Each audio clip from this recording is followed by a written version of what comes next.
Welcome to Mindful Me.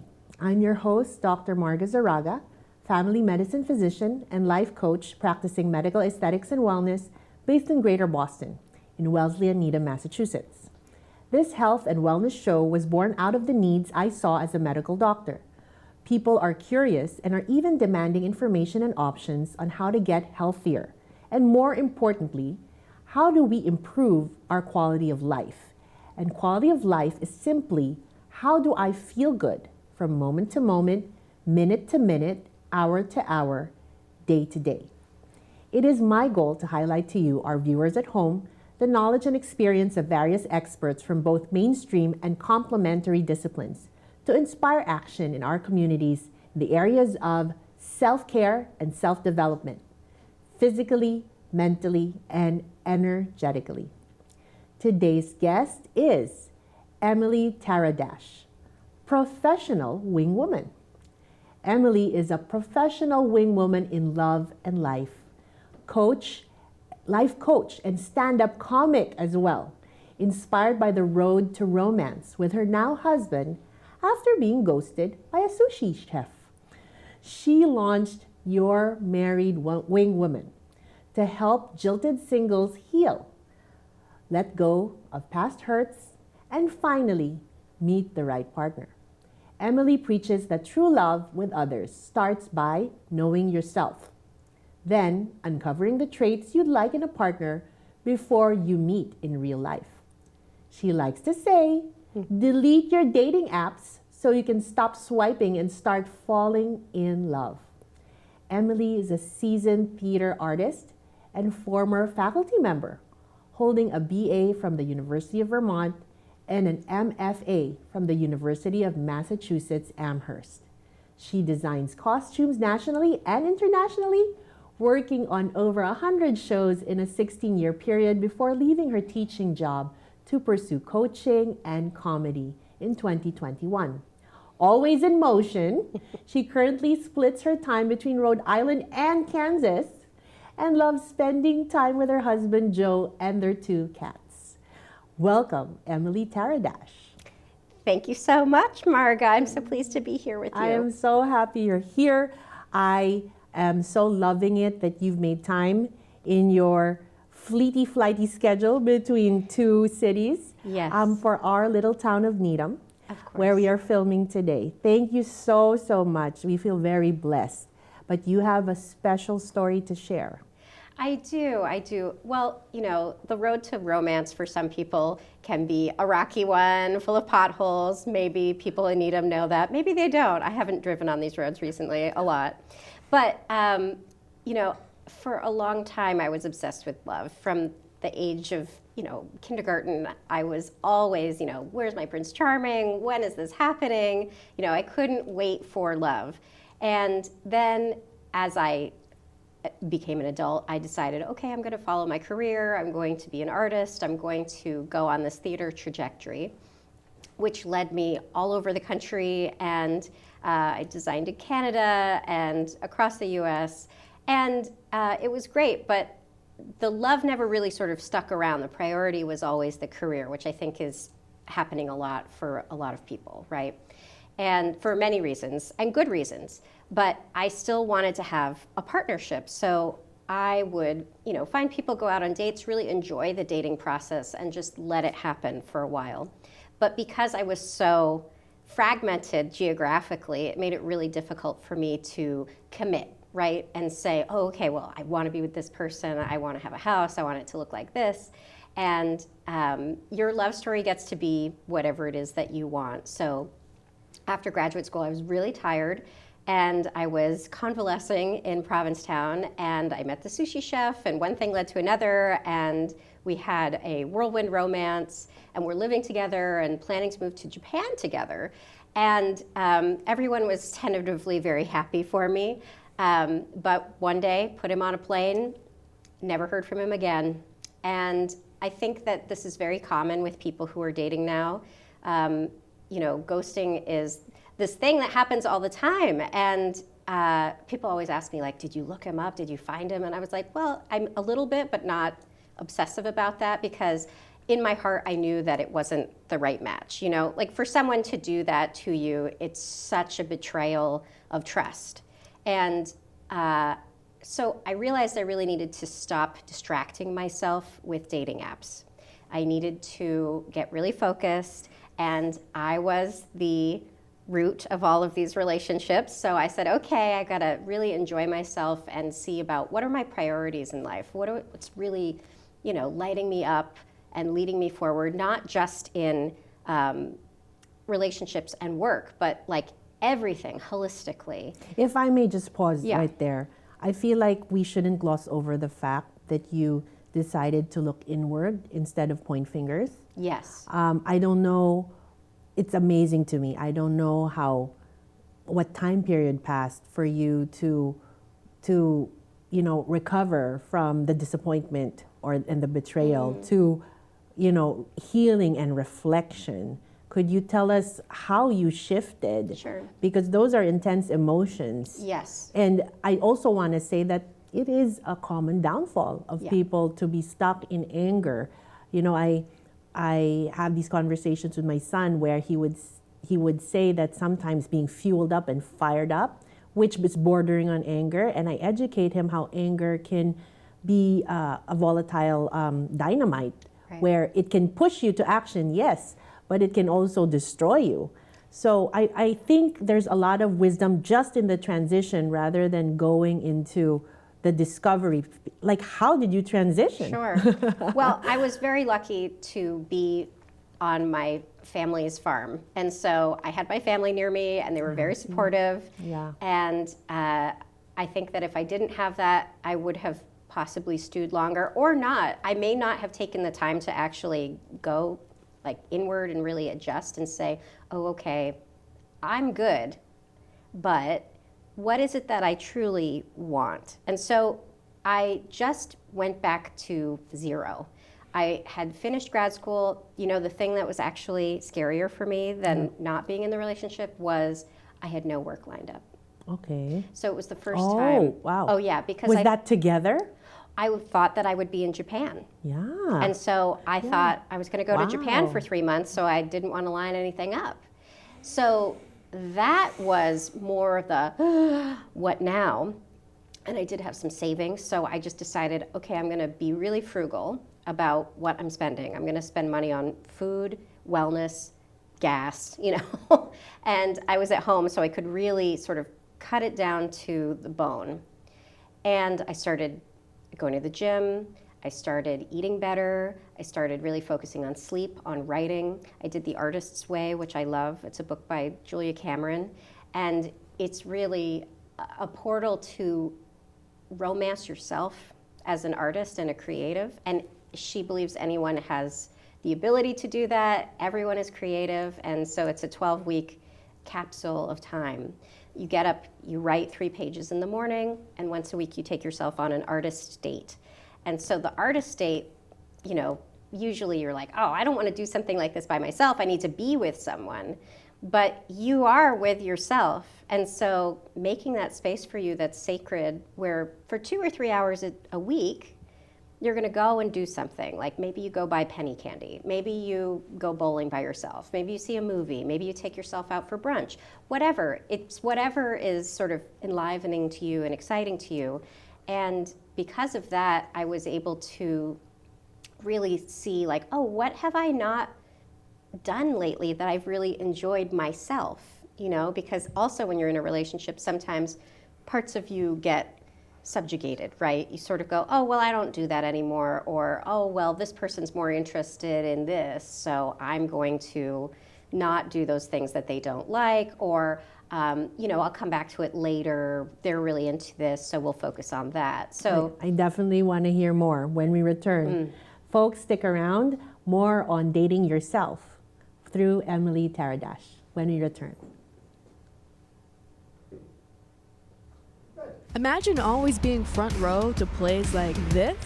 Ollie comes up with it. Up front, have it go. Yeah! Woo! Or this. And even this. Hoffmeister gets the corner, and he gets around the whole corner. And man, he could go all the way. Being able to capture high school sports at their highest level. And the Rockets are gonna win it. Unbelievable! Chmielewski under it, and the Rockets are state champions! The Needham Rockets have done it again! A three-peat! Here at the Needham channel, you can do all of those things and more. Plus, we definitely have our fun here too. Interested? We'd love to hear from you. Send us an email at sports@needhamchannel.org or visit our website needhamchannel.org for more information.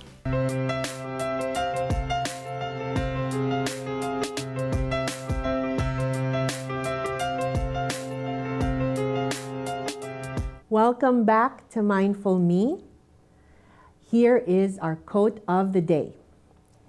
If your actions create a legacy that inspires others to dream more, learn more, do more, and become more, then you are an excellent leader.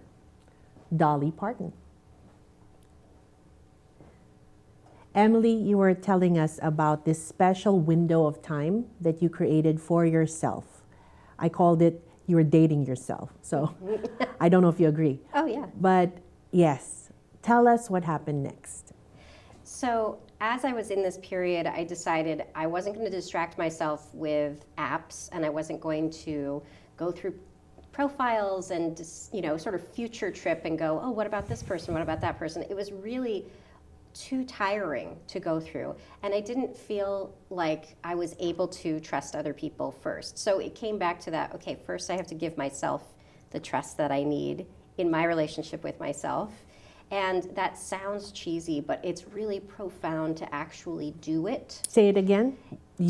Trust yourself, to do the things that build self-trust. So doing things that delight you, that give you pleasure, that are, to the outside world, possibly frivolous, but really important for our spirit and for why we're here on the planet, and also possibly why some people's dating profiles fall flat, because they're really, sharing a very surface level of who they are, and you don't know what is there until you go on the date with them. So I just really needed, again, to just have a totally clean slate and give myself the gift of doing less for other people, but also just really get into, okay, what is it that drives me? What do I want to do? And because it was a time of cocooning, I started doing some plays as far as an actress, not doing costume design. So I also needed to sort of give my career a palate cleanse as well. And because of that, I was able to trust my castmates. And so I built this community up again of people that I know, like, and trust in this little family for a short period of time. Theater is really transformative in that way because you're working on a show, it has a start and an end date, and you know what is going to happen with that. But the magic is you don't know what's going to happen after that with those potential people, so you might do more projects, or you might hang out and have coffee or develop relationships in other ways. So that was a very safe place for me to fully express myself. You're blessed. I am blessed. So blessed. Sorry, go ahead. Go ahead. Yeah, and so I was able to play and very softly go out into the world as myself, but then also feel big emotions. I was able to grieve. I was able to get angry, but I didn't live there. I decided, and I wasn't going to blame my ex because it wasn't, whatever's happening with him, fine. I've forgiven him. It's water under the bridge. But also, it wasn't mine to fix. And I think that a lot of people in relationships take that on, the person who you're with, well, now their troubles are your troubles. And that is not true. Even when you're married to someone, it's not true. You have to have clear boundaries about what you're doing and what you're willing to do. And that doesn't mean that sometimes those boundaries don't get crossed. There is forgiveness in that. So, yes. I just want to tell you, if I was watching at home, folks, please listen to this. Whatever she's saying is loaded pockets of wisdom. I would pause this episode and just let that sink in because you're giving us like a lot of points for reflection. For example, with you talking about forgiveness, to be honest, you're making it look easy. Yeah. Yes. But I also wanted to point out what I preach, which is that forgiveness is actually the highest level of opportunity in the meditative mind-body sense. Yes. To access self-healing. So I'm talking slowly, folks, because this is such a highly important point. A lot of people have not realized that when they are recovering and healing from pain, the forgiveness and the act of forgiveness is actually a level of self-healing. This is measured in neuroscientific EEG, electroencephalographic waves, brain waves that show you would not reach levels of self-healing without having experienced this pain. But of course, it's not about just experiencing the pain, but, and this is it, trying to forgive, that's all you need to do. You don't reach some type of nirvana, I forgive, though that's what Emily looks like to us today. You don't even have to do that, but just the attempt to process and say, I am trying to forgive this person, that step that people take into that space, I just want to call that out because this is why you see this human being radiate on this screen right now, is she went through that. So listen, listen to the details that she is sharing with you. Go on, please. Sorry to interrupt, but I just wanted people to appreciate what you are making look easy. Yes, thank you. Yes. And it's not easy to do. So I'm saying it, and it's easy to say, and it is not easy to do. And sort of like any other sobriety journey, which really forgiveness is. I like that. It truly is. It's about getting clear about, okay, what am I responsible for? You know, what did I bring to the table? A relationship has more than one person, sometimes more than two. But, you know, in a romantic relationship, usually two. And you really have to be mindful about, okay, what is it that I have done? And I need to forgive myself first. And then I can forgive all the other people. But our culture generally loves blame. It loves blame, and it loves to make the other person wrong. And so people would come up to me and they'd be like, you dodged a bullet, you know, or, you know, thank God this didn't happen when you were in Japan. And I was thinking like, well, but I haven't gone to Japan, which is such a bummer, you know.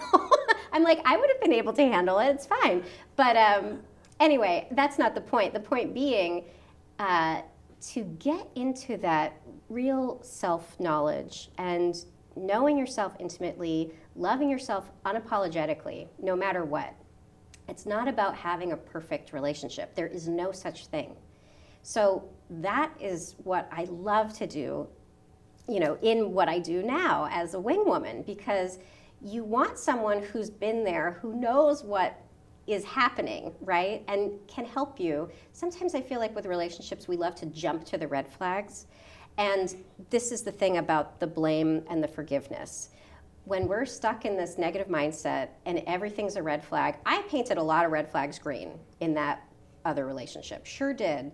Would have loved to have had someone be like, well, you know, he is wonderful in this way. However, you know, would I have listened to them? Who knows? But I had to go through that and understand it. And what's the capacity for you to actually have a relationship? What's it built on? You know, what's the priority? So you can't make that priority if you don't know who you are and what is important to you. Totally. So getting there first and then going, okay, I don't want someone who's exactly like me, which I think often the apps kind of do.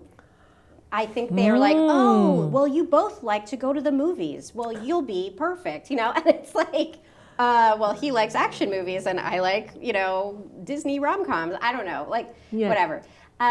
So it's really about, like, what's the commonalities? I never would have met my now husband on an app, ever. It wouldn't have happened, even though we were living in the same town on opposite ends. And the magic part of that, he had bought a house, a 4-bedroom, 2-bathroom house with a 2-car garage, the week I put the other guy on a plane. Yeah, total magic. But he waited till I was ready, till I was healed. Oh my. Did he know you? Did Nope. you immediately meet? How many more months before you met? So we met about 10 months later. So this happened in January of 2015. Yeah. And then I went through the long snowy winter that was 2015. Boston was under 7 feet of snow. Yeah, it was the weather felt connected to me emotionally. And then I started working at a theater in Warwick, Rhode Island in September of 2015. And the first show that we did was the Addams Family musical. And my now sister-in-law was the musical director. And so we had become friendly, and I went to the after party, didn't even see the show that night because I had to get a new car. I had gotten in a car accident 2 days prior. Like, you know, nothing makes your life flash before your eyes, like hydroplaning into the guardrail. But a major one. A major. But, you know, I went to the party, and they wanted everybody there. And she said, oh, this is my brother, Joe. And we just started talking. And it was like, oh, okay, nice to meet you, da-da-da, great, you know, whatever. And he just stayed and was very attentive and very gentle and kind. And, you know, from the outside, I wasn't looking for anybody, you know, but we got to talking, and we lived in the same town. And I was like, oh, when did you move? Well, January. Oh, my goodness. Well, I can show you all around. Have you been to this brunch place? Da-da-da. And it's partially the willingness, right? It's partially the willingness to be seen and heard and understood. And there was no sense of rushing. There was no push. Everything was very natural. Everything unfolded. And Esther, a few days later, you know, was like, I can't even be mad at you because it's like you've known each other your whole lives. And so it was just the easiest relationship I've ever had, and continues to be an adventure too, which is a pillar of our relationship. I love it. Thank you so much for that beautiful, rich summary sharing of your experience. It really shows the blossoming of your soul, just as blossoming as your dress. Very good. I hope you come back again. I will. Thank you so much. This has been another episode of Mindful Me. Please watch out for us on YouTube and Facebook. You can email us at mindfulmetv@gmail.com. We will see you again for another episode. Thank you.